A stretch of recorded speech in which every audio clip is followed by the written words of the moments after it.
Good day to you. And what do you know about your world because of the social media that you're connected to? For example, this morning I woke up and I checked my Facebook feed, and one of the first things that I saw was that the Giants beat the Miami Dolphins last night in football. And how did I know about that? Because I happen to be friends with a guy who is, unfortunately in his circumstance, a very big Miami Dolphins fan. Okay, I remembered, yeah, I forgot that the Giants were playing and that the Eagles and how they are sitting in the division would kind of be affected by this, but I really wasn't on my mind as I checked my Facebook feed until I saw that information.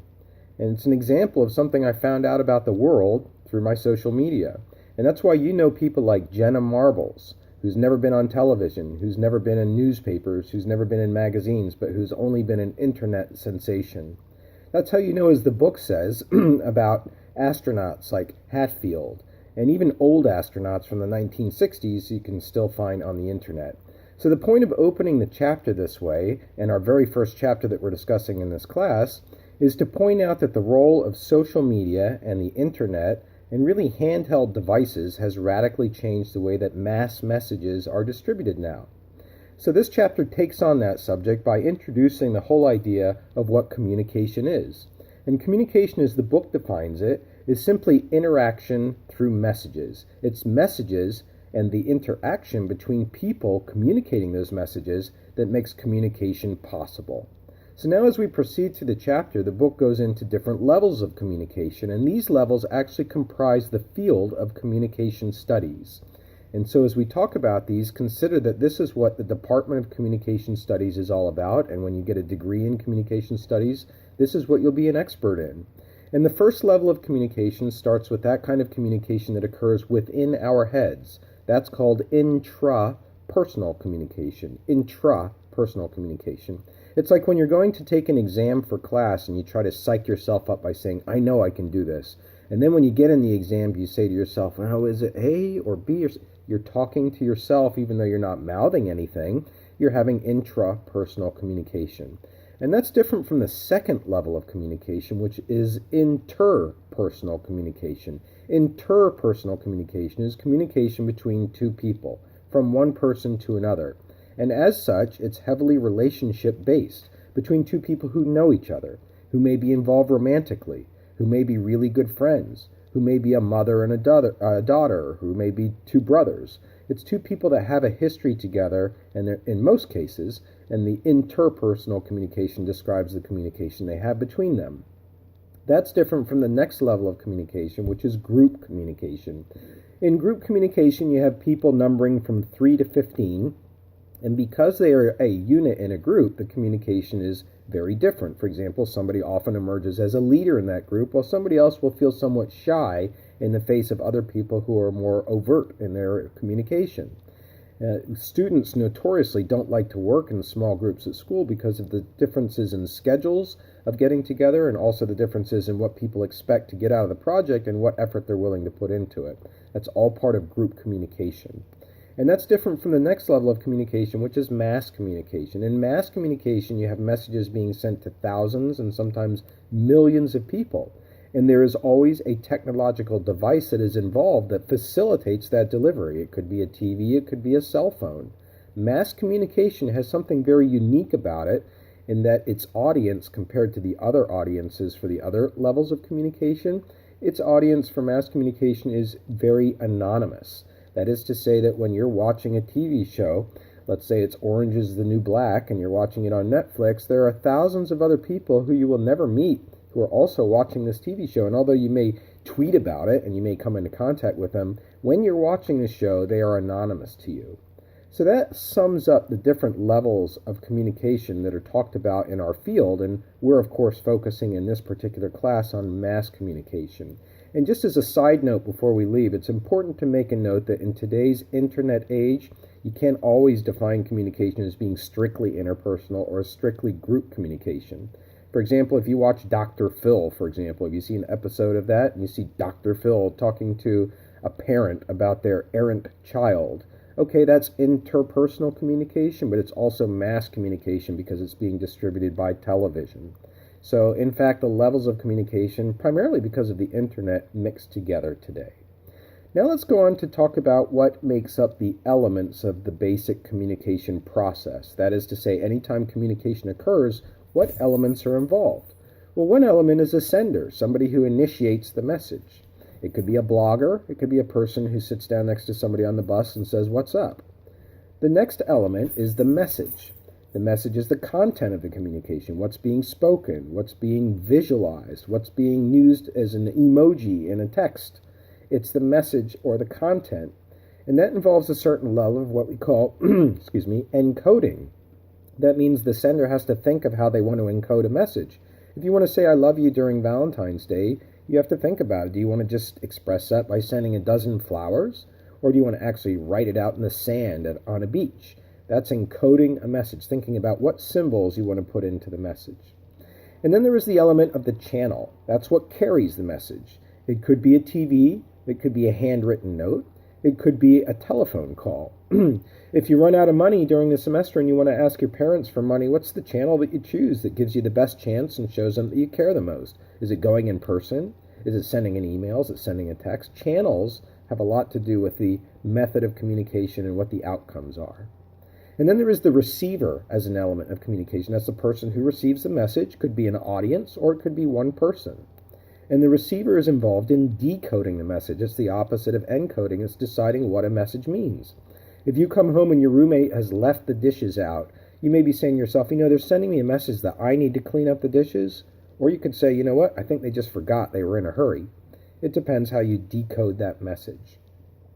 Then there's the element of noise, something that gets in the way of the message, like this fan that's behind me could be a distraction for many of you, wondering what it's like. Is he wearing a hat with propellers? No, I'm not wearing a hat with propellers. It's a fan, and I'm creating this video in my attic in my house. But it could be getting in the way of some of my words, and that's what noise is. Excuse me. All right, that now takes us to some models of trying to understand why people engage in not only communication, but mass communication specifically. And the first model is what is known as a ritual model. When you look at people communicating, when you look at people absorbing mass communication through a ritual model, what you're trying to understand is why and how people use media to get what they get out of it.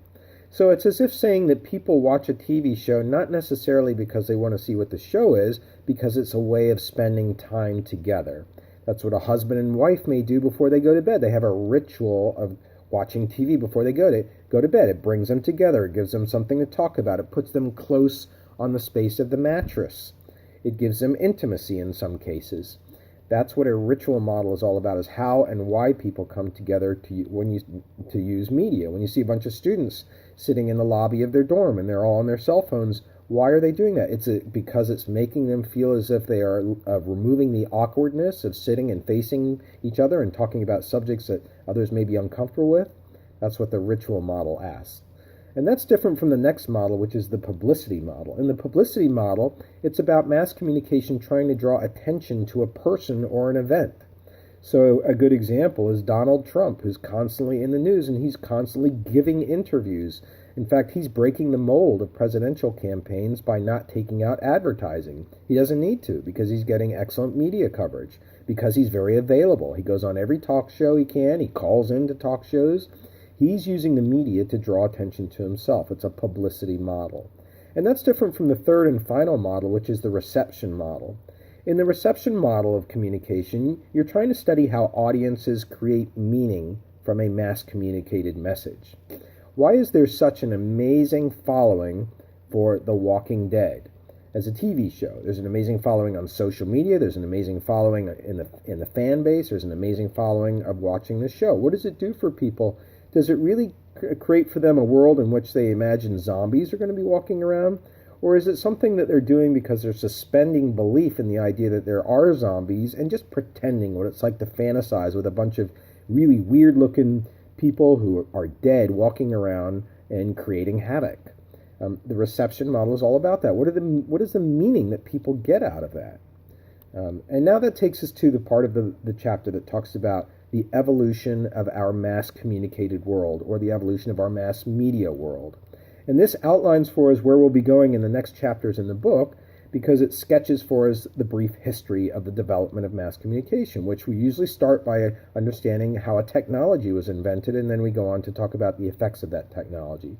So looking at how our mass communication world has evolved, first it started with what we can refer to as the pre-communication networks. And that involves mostly the Roman Catholic Church, where information was communicated from priests to bishops to congregations. That's how messages were spread to thousands of people. But then along comes the very first mass communication invention, and that's the book. We'll be talking about the book very shortly in this class, or what we call the first printed media, or medium, I should say. That's the singular of media. And there's no such word as medias, by the way. The plural of medium is always media. But the book launched the whole idea of mass communication. It was the first medium to be able to carry messages to hundreds and thousands of people. And then the newspaper came along as a second form of print media. So really we have the first wave of mass communication being print media. Well, along later on come electronic media. Electronic media, you may not know, started out with the telegraph. We'll be discussing what that is a little bit later. And then came the gramophone, and then radio, and then movies, and then television. These are all forms of electronic media, very different from book and other print media in the reach and the effects on the audience, which we'll be discussing. And then we are now in the age, which is the third wave, which is internet media. And the internet media are electronic. They also have print qualities, but what makes internet media most different is they are interactive media, which means you can interact. And that's really changed the whole way that media are viewed. The traditional view of television used to be that if you wanted to watch Monday Night Football, you had to be in front of the TV at 8 o'clock on Monday night, otherwise you don't see the game. That's still sort of the case.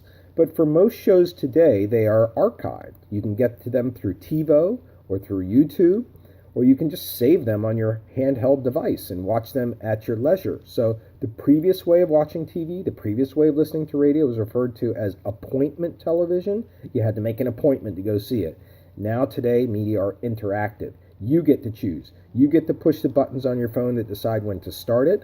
Just like this video right now, you can pause it and get it and go to the bathroom when you want. You don't have to sit there in front of a lecture and wait for the professor to proceed at their own pace. It's all because of the internet age that we're living in.